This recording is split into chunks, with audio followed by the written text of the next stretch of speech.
galera, eu sou Lorena, seja bem-vindo, bem-vinda a mais um vídeo do Passos Entre Linhas, mais um vídeo do nosso especial de março. Hoje temos uma convidada super especial, a Bruna Guerreiro, que aceitou falar sobre um novo conceito de romance. Eu gosto muito dos livros dela porque tem personagens femininas que fogem do padrão que normalmente a gente encontra nos livros de romance. Então, Bruna, é contigo. Oi gente, eu sou a Bruna Guerreiro, eu sou escritora. A Lorena me convidou para conversar com vocês do Passos Entre Linhas na Semana da Mulher. É um convite que me deixa muito feliz, eu adoro falar sobre esse tipo de assunto. E eu vou falar com vocês um pouco sobre romance, sobre personagens femininos e sobre um novo romantismo.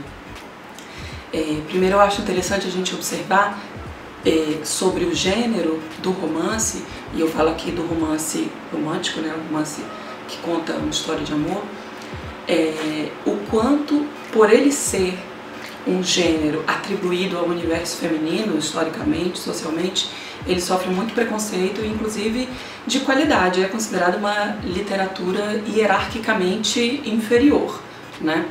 E isso é uma característica de várias coisas do universo feminino, né? E é um reflexo de como começou, de como se desenvolveu até agora o movimento feminista. A primeira fase do movimento feminista, se a gente pode chamar assim de primeira fase, foi caracterizada por uma, entre muitas aspas, ascensão da mulher ao universo masculino. Ela fazer o que antes lhe era negado e que eram atividades masculinas. Trabalhar fora, abrir conta em banco, votar, usar calça. Mas o contrário, até hoje é algo visto, homem não usa saia, embora haja exceções, as tarefas de casa e dos filhos ainda são da mulher.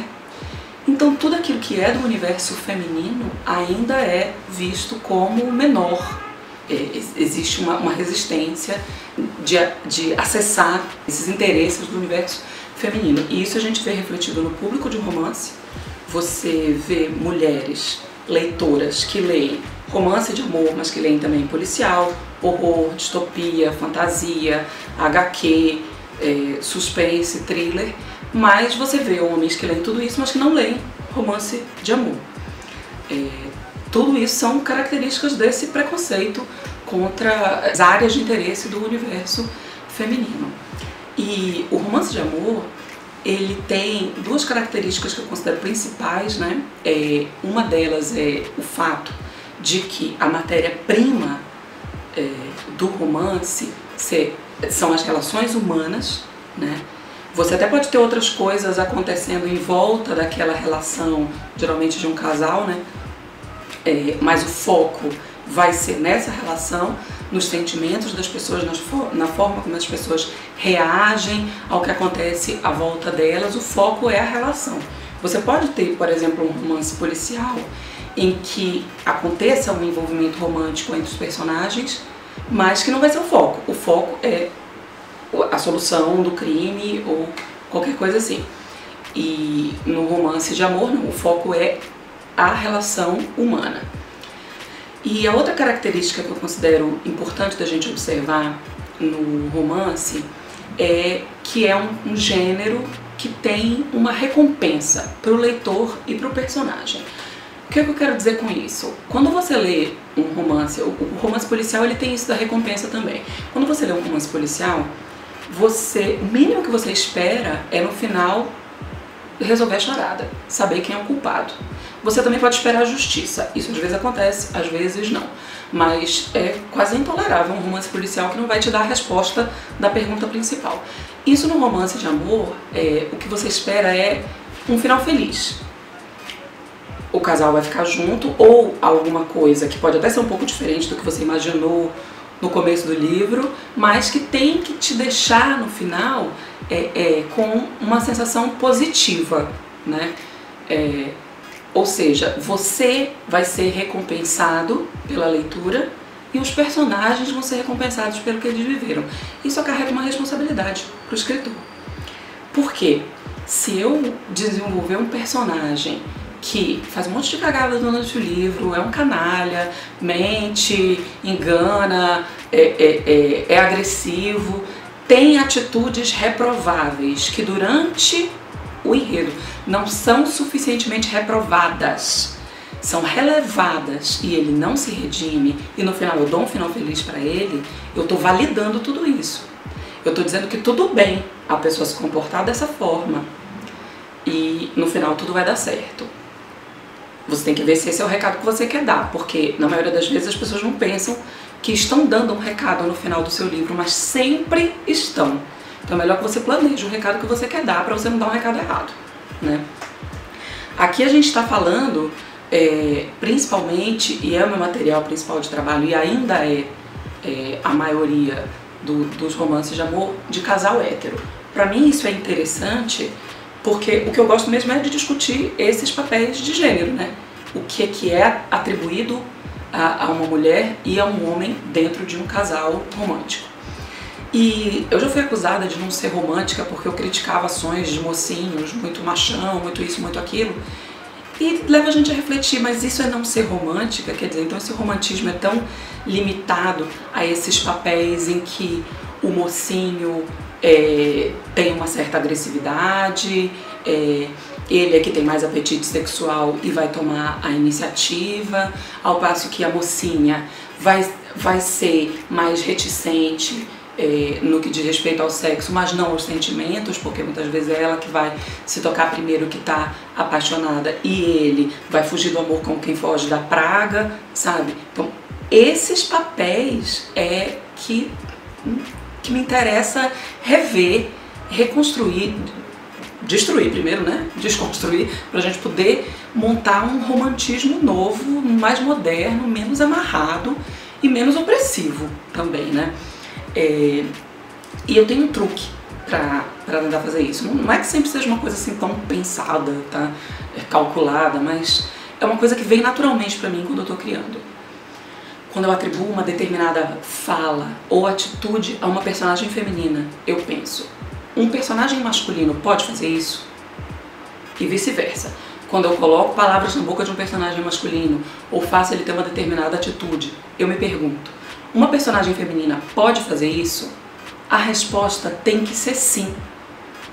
Porque não é para existir um tipo de atitude romântica que seja exclusiva de mulher e um tipo de atitude ou fala romântica que seja exclusiva de homem. É claro que dentro disso eu vou estar respeitando as personalidades de cada personagem dentro de cada livro. Quando eu faço essa pergunta, eu não estou perguntando se o Jesse faria exatamente isso que a Catarina fez. Claro que ele não faria, eles são diferentes. Mas se eu sou capaz de colocar essa atitude num personagem masculino meu em outra história. E é assim que você quebra esses padrões, né? Porque você pode, e eu tenho mocinhos que tomam a iniciativa, que têm um apetite sexual mais aparente do que a mocinha, é o caso do livro Sangue, mas eu tenho totalmente o contrário também, que é o caso da Catarina e do Jesse, em que ele é o mais inseguro, ele é o mais reticente, ela é a mais atirada. Você tem que ter você tem que dar aos personagens a liberdade de errar, no caso, aos dois, porque é muito comum que você tenha personagens masculinos que erram, e aí você tem aquela personagem feminina forte, isso é uma armadilha, esse negócio de personagem feminino forte, ninguém fala em personagem masculino forte, né? Então a personagem feminina forte, às vezes é aquela personagem que aguenta tudo, inclusive todas as cagadas que o personagem masculino faz, e no final ela é forte, ela é superior, aí ela perdoa tudo aquilo e que recado que você está passando, né? Que ele pode cagar, que ela vai dar conta de tudo porque ela é uma personagem feminina forte. Ao passo que se você faz, e eu já ouvi isso de leitoras, uma leitura contrária, você coloca uma personagem feminina que é refratária ao amor, resiste, não quer se envolver, ou é covarde, tem atitudes erradas, ela é criticada, né? Ela não tem as atitudes, os erros dela tão facilmente relevados, porque isso não é esperado de mulher. De mulher você espera que quando o amor surge, ela simplesmente se abra, sabe, e aceite lindamente, porque isso era tudo que ela queria da vida dela. né? Então, leiam Desfecho, tá? Você sabe bem do que eu tô falando. Mas eu também tenho personagem masculino que faz cagada, mas ele tem que se redimir, isso não vai ser relevado, sabe? Os personagens, eles têm que ter o direito de errar. Trabalhar só com personagem perfeito também não tem graça e não tem validade. Mas quando o personagem comete um erro, você tem que deixar claro que aquilo é um erro e aquilo tem que ser redimido durante a história para que você possa dar, como eu falei, a recompensa no final. Senão fica uma coisa desmerecida e você está validando atitudes erradas. Quando você dá essa liberdade aos seus personagens, não só a liberdade de errar, mas a liberdade de ter atitudes intercambiáveis entre os gêneros, né? Quando você está falando de romance, de envolvimento, de sentimento, de amor, de apetite sexual, de tudo isso, você cria novas situações que antigamente poderiam ser consideradas não românticas. Por exemplo, um casal que durante a história tem um determinado período de separação e que eles não ficam, apesar de eles ainda estarem apaixonados um pelo outro, eles não são monogâmicos durante essa separação. Isso é a vida real, né? Se você não sabe que você vai voltar com aquela pessoa, mesmo que você ainda goste daquela pessoa, você vai tentar fazer outras coisas da sua vida, sabe? Tem público que imediatamente enxerga isso como, nossa, mas isso não é romântico, parece que eles não se gostam. Na verdade, na minha opinião, e aí também é uma questão de opinião, né? Eu acho que isso até reforça o sentimento que as pessoas tinham uma pela outra, porque tentaram de outras formas e continuaram gostando daquela pessoa, apesar de terem tentado se envolver com outras, né? Isso também é uma forma nova de você incluir mais realidade e menos conto de fadas, né, no romance, porque o ideal, e é assim que o leitor se identifica no livro, é que a ficção reflita a realidade, porque ela reflete a realidade e ela também tem reflexo na realidade. Quando a gente só está trabalhando com aquele modelo de romantismo em que o mocinho é seguro, a mocinha é insegura, o mocinho tem iniciativa e a mocinha tem que ser mais reticente no sexo, você está reforçando esse modelo e as pessoas que estão lendo vão continuar achando que é assim que funciona e que é assim que é o certo e que é assim que tem que ser. Então são coisas que se influenciam uma na outra, a ficção e a realidade.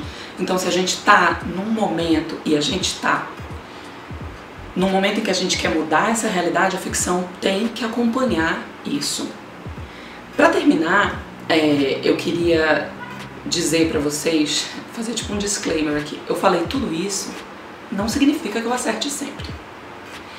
A coisa mais importante da gente manter em mente quando a gente está tentando desconstruir qualquer coisa, qualquer estrutura que é muito fixa na sociedade, é a gente entender que a gente foi criado dentro dessa estrutura, dentro dessa sociedade e que o nosso automático é reproduzir isso. Então, para qualquer desconstrução, a primeira coisa é atenção. Porque se eu me deixar no piloto automático, eu vou errar. E eu vou, depois de 2 anos, como já aconteceu, eu estou revisando um livro, meu Deus, o que foi que eu escrevi aqui? Então é importante eu saber, e vocês também saberem, que a gente está dentro dessa estrutura que é opressiva para a mulher dentro do âmbito do casal, do amor, das relações românticas, e a gente se manter atento a isso, tanto na ficção quanto na realidade. Isso não quer dizer que você não possa gostar da Bela e a Fera, eu gosto, adoro a Bela e a Fera, tá? Mas a gente pode assistir a Bela e a Fera, adorar o filme, adorar o desenho e pensar, pô, nada a ver, né, fazer um romance que já na premissa do romance ela é prisioneira dele. Não quer dizer que eu não vou gostar do filme, quer dizer que eu tô prestando atenção nesses detalhes, sabe? Então vocês podem prestar atenção nesses detalhes também nos meus livros, tá? Com certeza vai passar coisa, mas é importante a gente botar essa nova visão do que a gente quer que seja a sociedade para a mulher a gente aplicar essa visão também na ficção que a gente consome e, no meu caso, na ficção que a gente produz. Adorei o convite, super obrigada, Lorena. Pode me chamar todos os anos para falar de mulher no mês de março, e um beijão para vocês e até a próxima.